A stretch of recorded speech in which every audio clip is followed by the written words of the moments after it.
Hello friends, मैं संदेश अपने यूट्यूब चैनल पर आप सभी लोगों का स्वागत करता हूं। सिमिलरिटीज़ बिटवीन फ्रैंक बर्सले टेलर और अल्फ्रेड वेगनर, मतलब कि आज के इस अध्याय में हम लोग क्या क्या सिमिलरिटीज़ हैं, क्या क्या डिफरेंसेस हैं दोनों विद्वानों में, उस पर बात करेंगे। जिसमें कि आप अपने सामने स्क्रीन पर देख ही रहे हैं कि अगर हम सिमिलरिटीज़ पे बात करें तो दोनों विद्वान महाद्वीपों में विस्थापन से सहमत हैं। ये एक बहुत ही बड़ी समानता दोनों लोगों में है कि दोनों लोग ये मानते हैं कि महाद्वीपों में विस्थापन होता है, क्योंकि इनके पहले कोई भी ऐसा विद्वान नहीं आया था जो ऐसी बात कहे। यद्यपि एंटोनियो स्नाइडर वो एक ऐसे विद्वान थे जिन्होंने सबसे पहले 1858 में अपने विचार दिए थे कि महाद्वीपों में प्रवाह होता है, लेकिन उन्होंने कभी किसी सिद्धांत का फॉर्मेशन नहीं किया। तो सबसे पहले सिद्धांत टेलर महोदय ने बनाया और ये दोनों विद्वान महाद्वीपों में विस्थापन से सहमत हैं। ये पहला पॉइंट है। और दूसरा पॉइंट बहुत ही इम्पोर्टेंट है कि ये दोनों विद्वान महाद्वीपों में प्रवाह दो दिशाओं में मानते हैं, एक विषुवत रेखा की ओर और एक पश्चिम की ओर। फ्रेंड्स, यहाँ मैं एक चीज़ और क्लियर कर दूँ, ये वीडियो मैं एक बार और मैंने अपलोड किया था, लेकिन वहाँ मुझसे एक गलती हो गई थी और ये आप लोग भी इस गलती को किए होंगे। बहुत जगह आपको लिखा मिला होगा कि उत्तर की ओर प्रवाह हुआ, लेकिन सही चीज़ ये है कि प्रवाह जो हुआ वो विषुवत रेखा की ओर हुआ और पश्चिम की ओर हुआ। और इसमें हम एक चीज़ और ये भी क्लियर कर दें, जो कि विषुवत रेखा जो आज हम देख रहे हैं हमें इससे कोई लेना देना नहीं है। हमें ध्यान देना है कि जब आप वेगनर की थ्योरी किसी बुक में पढ़ेंगे, किसी जियोमॉर्फोलॉजी की बुक में, किसी कंपटीशन की बुक में पढ़ेंगे तो वो चीज़ आपको नहीं मिलेगी। लेकिन जब आप किसी जियोमॉर्फोलॉजी की अच्छी बुक में पढ़ेंगे या किसी इंग्लिश राइटर की बुक पढ़ेंगे तो वहाँ पर आपको मिलेगा कि 0 डिग्री में चेंजेस आए हैं, अलग अलग काल में अलग अलग जगह पर विषुवत रेखा रही है। तो हमें उस ओर ध्यान देना है। हमें इससे नहीं मतलब है कि उत्तर की ओर प्रवाह हुआ या किस ओर हुआ, हमें बताना है कि प्रवाह पश्चिम की ओर हुआ और विषुवत रेखा की ओर हुआ।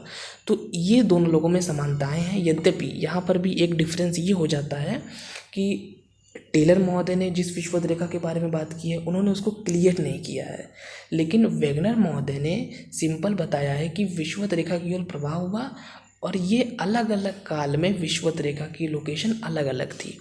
तो इतना डिटेल में ना जाके अगर हम ऊपर ऊपर देखें तो दोनों विद्वान महाद्वीपों में विस्थापन से सहमत हैं और दोनों विद्वान महाद्वीपों में प्रवाह की दिशा से सहमत हैं कि विषुवत रेखा की ओर प्रवाह हुआ और पश्चिम की ओर प्रवाह हुआ। तो समानताएं बहुत ही कम हैं इन लोगों में, डिफरेंसेस अधिक हैं। तो अब हम लोग बात करेंगे कि इन विद्वानों में डिफरेंसेस कहाँ कहाँ पर हैं इस पर।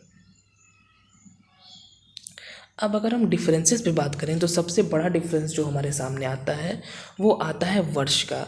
जब दोनों विद्वानों के सिद्धांत आए तो मतलब 1908 में टेलर महोदय की थ्योरी आती है और 1912 में उसके 4 साल बाद लगभग टेलर महोदय की थ्योरी तो 8 में आ गई थी, लेकिन प्रकाशन 1910 में हुआ था।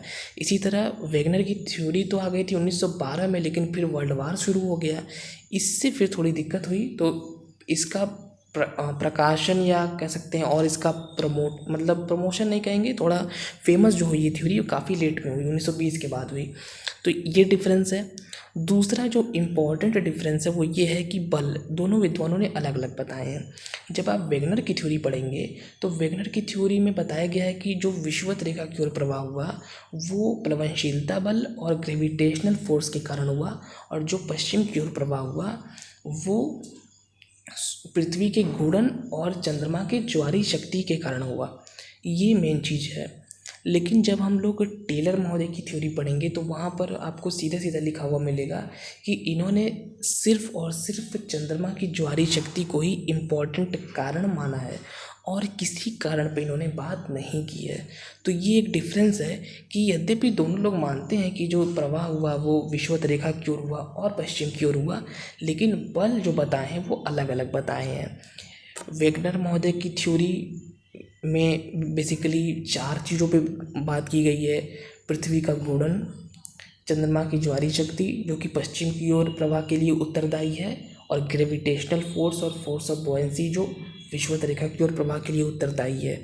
वहीं टेलर महोदय की अगर हम थ्योरी पे बात करें तो उन्होंने सिर्फ एक ही चीज़ को हर प्रवाह के लिए उत्तरदायी बताया है, वो है चंद्रमा की ज्वारीय शक्ति। कहीं ना कहीं टेलर महोदय की पूरी थ्योरी ये चंद्रमा पर आधारित है।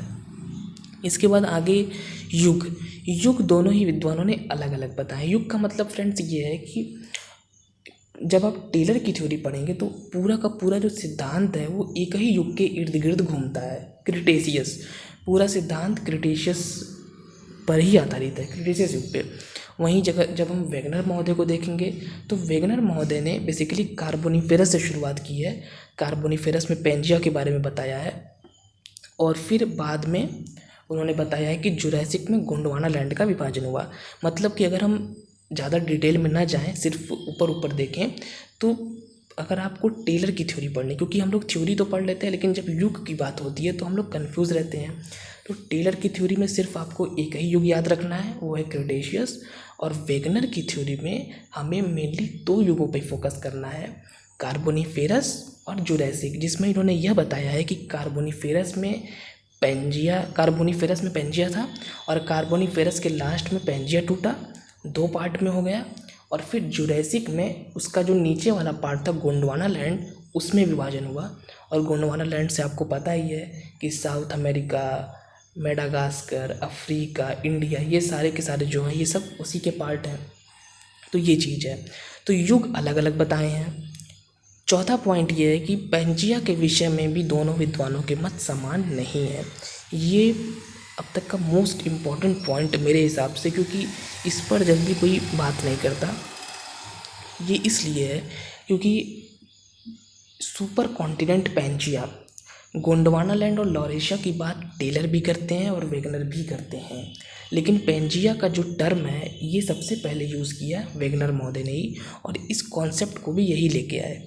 क्योंकि जब आप टेलर की थ्योरी पढ़ेंगे, थोड़ा डीप में पढ़ेंगे, डिटेल में पढ़ेंगे अच्छे से, तो आपको साफ साफ ये नज़र आएगा कि टेलर महोदय ने सीधे सीधे ये बता दिया है कि शुरुआत में 2 भूखंड थे, लॉरेशिया और गोंडवाना लैंड। उन्होंने पेंजिया के बारे में बात तक नहीं की है। लेकिन जब आप वेगनर की थ्योरी पढ़ेंगे तो आपको वहाँ लगेगा कि उन्होंने सबसे पहले पेंजिया बताया है, फिर पेंजिया को 2 पार्ट में तोड़ा है, फिर लॉरेशिया गोंडवाना लैंड पे चर्चा की है। तो ये एक बहुत ही बड़ा डिफरेंस है दोनों लोगों में कि वेगनर जहाँ पेंजिया से शुरू करते हैं, पेंजिया को 2 भागों में तोड़ते हैं, फिर लॉरेशिया और गोंडवाना लैंड की बात करते हैं, वहीं जो हमारे टेलर महोदय हैं ये सीधे सीधे लॉरेशिया और गोंडवाना लैंड पर आ जाते हैं। ये इन दोनों में मतलब ये इसकी बात ही नहीं करते कि पहले कभी लॉरेशिया गोंडवाना लैंड जुड़े हुए थे और पेंजिया एक सुपर कॉन्टिनेंट के फॉर्म में था। ये इसकी बात ही नहीं करते हैं, इसकी चर्चा ही नहीं करते हैं। और जो पेंजिया है, ये जो टर्म है, ये जो शब्दावली है, ये भी सबसे पहले अल्फ्रेड वेगनर महोदय ही लेके आए थे। तो ये डिफरेंस है।